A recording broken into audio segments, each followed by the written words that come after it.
Have you ever hated your hair so much you didn't have a clue what to do with it next? I don't know, maybe you had that disastrous perm, or some terrible bleach highlights that turned out to go green. I don't know, it's happened, it could have happened, to you. What do you do from the moment that happens? Do you need an expert in your corner to advise you step by step on what to do and how to move through the next process? You know, how do we get your hair back to the great condition that it should be?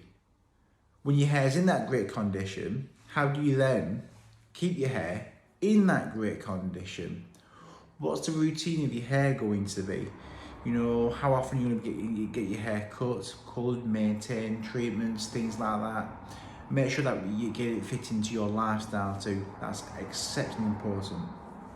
Because you need to marry your hair to your lifestyle. You need to make sure that your lifestyle works for your hair. You don't want to ever have your hair done and create a hairstyle on Sunday, where when you then leave the salon, it then takes you forever to do your hair, you can't replicate it, and you then end up hating your hair again, and you end up in what I would describe as the death spiral, where you're going from disaster to disaster to disaster to disaster, and so it goes on. You need to make sure that your hair is easy, low maintenance, unless you're exceptionally good with your hair, or even in between, and you can manage your hair really well, in which case none of it really matters. But if you struggle with your hair, you need to make sure that your hair fits what you can do. You know, have a look at some pictures in some magazines, scroll through Instagram with, with your friends, get some ideas with them maybe. Make sure bringing all the pictures and the ideas that you get to the hairdresser. Make sure you bounce those ideas off the hairdresser. And you can then create a plan together to create something that's going to work really well for you. You've got to make sure though you're both on the same wavelength. You've got to make sure that you both understand what each other's saying. It's really important.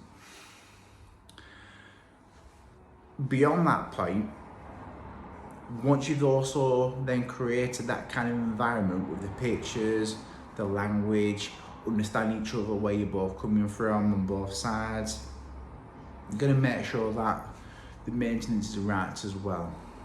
Don't be sold anything. Don't be sold a product just because it's on the shelf in the hair salon.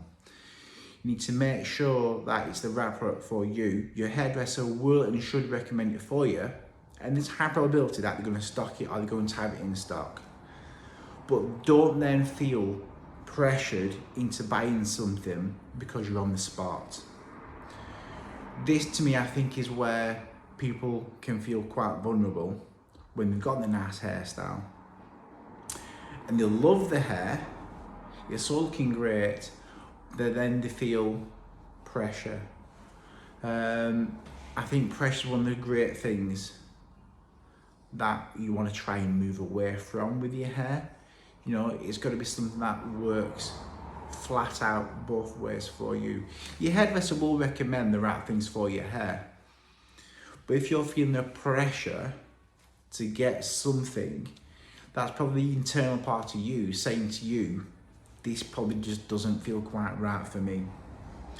In which case, feel free to then leave the salon, any salon, wherever this may be going on. Go do your research on that product and make sure it's right for you. You know, and make sure that that product fits in with your budget too. Sometimes you don't want to spend hundreds of pounds on hair products, or you don't want to spend even £50 on a hair product because it might not even be within your budget. You've got to make sure that the products fit your budget, fit your lifestyle, fit your hair care, fit your routine, and the whole lot fits together. That is how you create great hair. And then once you've got the great hair, you're on to a winner. Keep it well, keep it safe. Look forward to chatting to you guys again soon.